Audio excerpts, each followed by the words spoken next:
E aí, pessoal, sejam bem-vindos a mais uma edição do Compara Insumos. Eu sou Danilo Menegatti, analista do PSEG. Novamente estou aqui com o Gabriel Casarotti e hoje nós temos a convidada especial, a Ana Carolina França, que vai estar aqui para falar um pouco mais sobre os outros custos de produção que afetaram a safra de cana-de-açúcar. Então, sobe a vinheta.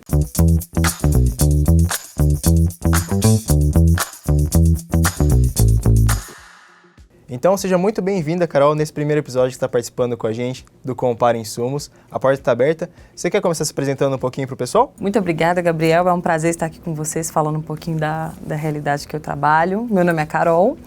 Eu faço parte do time de insumos do PSEG Projetos. Estou ligada ali mais à parte de fornecedores, de dados de fornecedores. Então, vai ser o que a gente vai trazer um pouquinho aqui para vocês hoje. Algumas análises e alguns dados referentes à safra 22-23. Bom, muito legal, Carol. A gente acha interessante a sua participação aqui, porque eu e o Gabriel, a gente está muito nessas análises econômicas, uma visão um pouco mais macro. Então, é interessante trazer alguém que tem essa visão do campo, né, que está conversando com os produtores, que sabe o que está acontecendo ali no campo.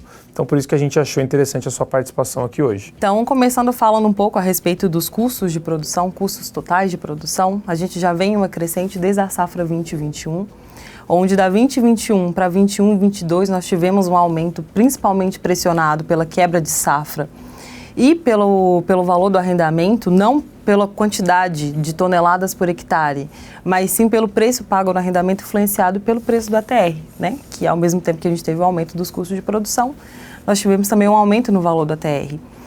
E passando da 21-22 para 22-23, para as nossas projeções dessa safra, a gente vê que esse aumento foi influenciado principalmente pelos custos de produção focados na parte de insumos. Show de bola, Carol. Mas antes da gente entrar especificamente na representatividade dos custos de insumos dentro de toda a margem do produtor, tudo que ele ganha pelo que ele gasta, acho que é interessante a gente entender um pouquinho das métricas do que são considerados os custos envolvidos na produção agrícola. Você pode explicar para a gente um pouquinho o que gira em torno de tudo isso? Posso sim. A gente tem 3 tipos de custos de produção dentro ali de um sistema produtivo das culturas, falando que agora é da cana-de-açúcar. O primeiro deles é o custo operacional efetivo, que considera ali os coeficientes técnicos e a quantidade gasta com esses coeficientes técnicos. Então, além disso, somado ao custo administrativo e também a questão do capital de giro. O custo operacional total considera o COI somado da parte das depreciações e da formação do canavial. Além disso, considera também a questão do prolabore. E, por fim, o custo total considera o COT somado dos demais custos que ficaram ali.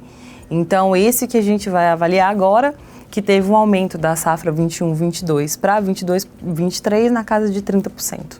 Legal. Então, só resumindo para a gente tem o COI, o COT e o CT. O COI é onde a gente analisa principalmente os insumos, certo, Carol? Onde a gente tem o principal gasto com insumos, com operações, com mão de obra principalmente. Depois, quando a gente vai para o COT, a gente já tem também incluído o capital. E por fim, no CT, a gente tem também o custo de oportunidade da terra, o custo de oportunidade do dinheiro dele e a mão de obra e o custo da mão de obra dele também, de empregar a mão de obra do produtor, correto? Correto, exatamente. Então, legal, Carol. Então, para a gente analisar insumos dentro de todos esses custos, como que foi a representatividade dele nessa última safra? Pensando especificamente em insumos dentro do COI, do COT e do CT. Porque cada um deles envolve uma parcela diferente, uma atividade diferente, uma remuneração diferente, um gasto também diferente. E o insumos, como que ele foi a participação dele entre esses 3 custos? Quando a gente analisa o COI, a participação dos insumos estava ali foi na casa de 60%. Passando para o COT, isso cai um pouco, né, considerando ali demais custos, como a gente explicou, para 45%. E quando a gente analisa o CT, isso foi na casa de 36%. Então, assim, comparando com a safra anterior, isso é bem representativo e vai acabar impactando dentro do custo de produção, tanto por hectare quanto custo unitário. Legal, Carol. E quando a gente está falando desse gasto com insumos, qual classe que a gente pode dizer que é a mais representativa? Porque o que a gente está vendo aqui nos últimos episódios é que a gente teve um aumento expressivo em todas as classes de insumos agrícolas, mas teve algumas que se destacaram mais. Qual dessas classes que afeta mais o custo de produção? Beleza, Danilo, a gente pode falar que é a classe dos fertilizantes. Quando a gente pega todos os gastos com insumo ali de forma geral dentro do sistema produtivo, a classe de fertilizantes foi responsável por 56%, né? Então, é bem representativo dentro dos gastos com insumos. E os demais, que são herbicidas, inseticidas e outros ali, no caso nematicidas, maturadores, foi na casa de 12%. Bom, então quer dizer, Carol, que a classe mais representativa foi a que teve a maior elevação nos preços também, porque a gente está vendo aqui nos últimos episódios do Compara Insumos que os fertilizantes tiveram aumentos aí de 200%, 300% entre os anos de 2021 e 2022, principalmente aqueles representados pelo NPK, né, o nitrogênio, o fósforo e o potássio. Isso é muito interessante, Danilo, quando a gente percebe o momento atual. O que a gente está vivendo hoje? Hoje a gente está vivendo um momento de reexportação de fertilizantes, né? A gente está se deparando com algumas notícias desse tipo. Ou seja, a gente tinha muito fertilizante aqui dentro e aconteceu algo não tão comum. A gente está reexportando esse fertilizante para o mundo. A gente tinha um acúmulo muito grande aqui desse produto sem ser comercializado, e esse produto porque o produtor comprou lá atrás numa grande quantidade, então ele antecipou suas compras nesse período, e agora a gente está no momento em que o produtor não está precisando mais desses insumos no atual momento, e eles estão sendo reexportados. Isso impactando o custo também, Carol? Naquele momento em que o custo subiu muito, foi nesse momento em que o produtor fez esse estoque, né, tentando se garantir com preços mais baratos, certo? Sim, Gabriel. O que acontece? Nessa possibilidade de aumento, né, dos custos ali, que começaram uma escalada de preços, então o produtor pensava o quê? Não, vou comprar antes e aí eu tento me proteger em relação aos futuros aumentos. Então, nesse principal momento de alta dos insumos em si, que foi ali na entre safra da 21-22, foi o momento onde os produtores estavam comprando. Então, por isso que isso teve reflexo agora nos custos de produção da safra 22-23. Claro que lembrando que o momento de compra do produtor e também o seu poder ali de negociação, né, grandes produtores, isso vai influenciar muito dentro desses custos. Então, o que a gente traz aqui é sempre um panorama geral. Bom, então a gente está falando muito do custo, né, do que o produtor está gastando, está investindo no seu canavial, mas e o outro lado, e o produto que ele vende? Como que tá, Carol, essa situação, como foi, na verdade, essa situação do ATR, o preço do ATR, quanto que o produtor estava sendo remunerado pela sua produção durante as safras 2021 e 21-22? Então, da 2021 para 21-22, a gente teve um aumento dos custos de produção, teve a questão da quebra de safra, mas a gente teve uma valorização do preço do ATR. Então, ainda que houve esse aumento, né, esse grande aumento dos custos de produção, à medida que foi se aumentando o preço do ATR também, isso contribuiu para que as margens não fossem tão pressionadas, garantindo aí que o produtor tivesse boas margens na safra 21-22. Então, diferentemente para a safra 22-23, nós temos novamente um aumento dos custos de produção e uma certa estabilização no valor do ATR comparado à safra passada. Então, tecnicamente, ele está ali nos mesmos patamares e com possibilidade de fechar na casa de 1,15, 1,14, ou seja, inferior ao da safra 21-22. Mas é interessante a gente ver que, assim, o produtor ele gasta tudo isso tentando comprar insumos, comprando fertilizantes, comprando defensivos, para poder aplicar na lavoura e tentar ter uma produtividade maior no final das contas. Até porque é essa produtividade, né, é essa produção dele que vai garantir a margem dele um pouco mais rentável no final dos custos, aí, na ponta do lápis, no final das contas. E o que a gente pode ver da produtividade nesses últimos anos, Carol?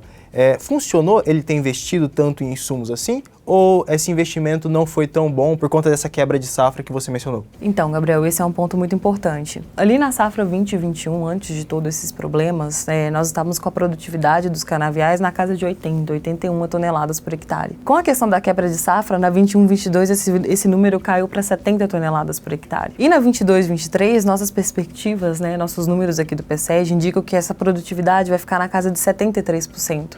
Ou seja, um incremento da produtividade inferior ao que a gente esperava. Isso porque os canaviais vêm sentindo ainda os efeitos dessa quebra de safra da 21-22.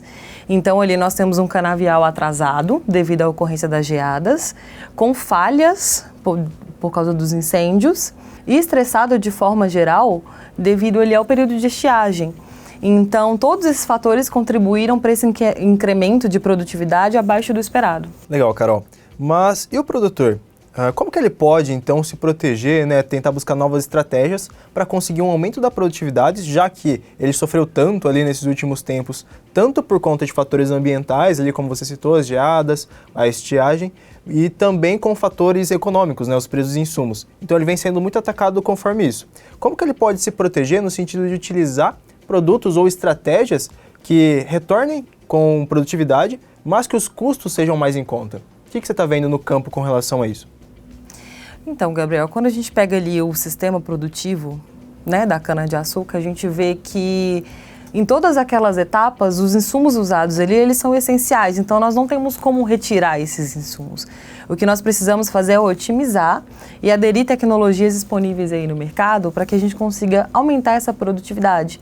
Porque fazendo uma análise das últimas safras, a gente tem um aumento do custo de produção.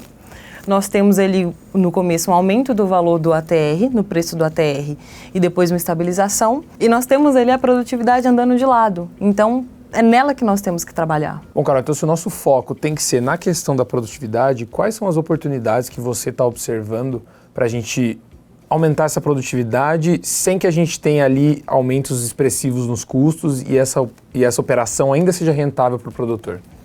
Entendido, Danilo. Eu acho que a primeira oportunidade que a gente tem é a questão das variedades usadas no plantio. Hoje nós temos variedades despontando com melhor desempenho produtivo. Além da questão das variedades, nós temos também os fertilizantes organominerais e também uma ampla gama aí de produtos biológicos. Então eu acredito que esses são fatores que podem contribuir com esse aumento de produtividade e otimização dos custos. Legal, Carol. Isso até agora foi das safras passadas, né? O que a gente está vendo, né? As estratégias que o produtor vem adotando.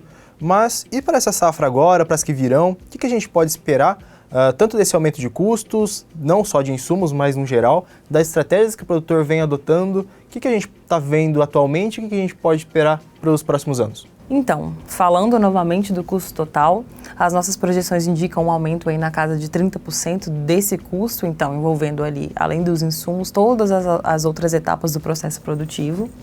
E um preço de ATR mais ou menos semelhante ao da safra passada, só que um pouco inferior, na casa de 1,15, 1,14. O que continua pressionando ali o valor do arrendamento, que aumentou muito na última safra, e nessa continua com grandes valores, principalmente pelo preço do ATR. E além disso, outro fator importante é a competição com grãos, né? Os grãos estiveram bem rentáveis aí nos últimos meses, o que ajudou a pressionar também em algumas regiões, principalmente no estado de São Paulo, a questão do valor do arrendamento. Ainda falando do preço do ATR, nossas projeções para a safra 23, 24 indicam que ele fecha mais ou menos nesses patamares ou um pouco inferior.